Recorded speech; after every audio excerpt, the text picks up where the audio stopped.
Assalamualaikum warahmatullahi wabarakatuh. Kami dari kelompok 1 Ilmu Kalam yang beranggotakan saya sendiri Aulia Spitaulan dengan NIM 022 dan rekan Saya Abdurrahman Ahmad Arifai 017. Saya Angelita Shivanaura dengan NIM 037 dan saya Nadia Natasha dengan NIM 014. Di sini kami akan membahas dua tokoh pemikiran aliran ilmu kalam. Yang pertama dari aliran Mu'tazilah dengan tokoh Wasil bin Atta, dan yang kedua dari aliran Atas Syariah dengan tokoh Imam Ahmad bin Hambal. Untuk materi pertama akan dijelaskan oleh Nadia Anastasia. Untuk tokoh yang pertama ada Wasil bin Atta yang lahir di Madinah sekitar tahun 700 Masehi dan wafat di Basra pada tahun 748 Masehi. Ia merupakan murid Hasan al-Basri. Namun karena perbedaan pandangan tentang status pelaku dosa besar, ia memisahkan diri dari gurunya. Peristiwa ini melahirkan istilah Mu'tazilah yang berarti yang memisahkan diri. Ia dikenal sebagai pendiri dan perintis pemikiran rasional dalam ilmu kalam. Untuk selanjutnya akan dijelaskan oleh rekan saya, Aulia. Nah, tadi kan udah dijelaskan nih gimana biografi tentang Wasil bin Atta. Nah, sekarang di sini saya akan menjelaskan bagaimana Wasil bin Atta itu menciptakan sebuah pemikiran Mu'tazilah yang sangat menekankan pada rasional dan keadilan Tuhan. Pemikiran beliau itu dikenal dengan 5 prinsip. Yang pertama, al-manzilah baina al-manzilatain atau posisi tengah dari pelaku dosa besar. Yang kedua ada keadilan Tuhan, ada al-adl. Yang ketiga ada kemurnian tauhid. Dan yang keempat ada kepastian janji dan ancaman Tuhan. Dan yang kelima amar ma'ruf nahi munkar. Nah, Mu'tazilah berpendapat bahwa akal dapat menjadi sumber utama dalam memahami akidah, bahkan bisa mendahului dalil nakli jika dianggap tidak rasional. Nah, untuk materi selanjutnya akan dilanjutkan oleh Syifa.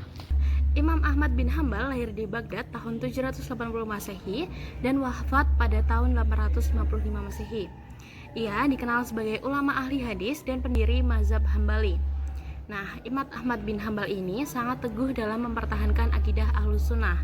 Bahkan saat ia disiksa oleh penguasa Abbasiyah karena menolak doktrin Mu'tazilah bahwa Al-Quran adalah makhluk. Selanjutnya akan dijelaskan oleh rekan saya, Rifai. Selanjutnya pemikiran dari Imam Ahmad bin Hambal. Imam Ahmad menjadi pelopor aliran Asy'ariyah atau Salafiyah awal yang berlandaskan pada nas tanpa takwil dan menjauhi debat rasional dalam akidah. Ia menolak penggunaan akal dalam memahami sifat Allah dan berpegang pada prinsip bila kaif tanpa menanyakan bagaimana, serta bila tamsil tanpa menyerupakan Allah dengan makhluk. Bagi aliran ini cukup beriman kepada ayat dan hadis secara literal tanpa tafsir yang spekulatif. Untuk materi selanjutnya akan dilanjutkan oleh Nadia. Selanjutnya ada kesamaan, yaitu kedua tokoh ini adalah pelopor besar dalam perkembangan ilmu kalam dan berpengaruh kuat di zamannya. Mereka sama-sama menanggapi isu besar seperti sifat Tuhan dan status pelaku dosa besar, namun dengan pendekatan yang berbeda. Untuk materi selanjutnya akan dijelaskan oleh rekan saya, Aulia. Nah, selanjutnya di sini saya akan menjelaskan tentang perbedaan dari kedua aliran yang sudah kita jelaskan di awal tadi. Nah, Wasil bin Atta itu menganut aliran Mu'tazilah yang sangat rasional, menjadikan akal sebagai alat utama untuk memahami akidah. Nah, beliau berani menafsirkan dan menyimpulkan hal-hal keimanan dengan logika filosofi. Ahmad bin Hambal menganut aliran Asy'ariyah. Ia menolak spekulasi rasional dan hanya berpegang teguh pada ayat dan hadis. Nah, jadi bisa disimpulkan bahwa perbedaan utamanya terletak pada metode pendekatan terhadap akidah, yaitu rasionalisme dan tekstualisme. Sekian pemaparan materi dari kami tentang aliran ilmu kalam beserta tokohnya. Semoga pemaparan materi dari kami bisa diterima dan bermanfaat bagi kalian semua. Bye-bye.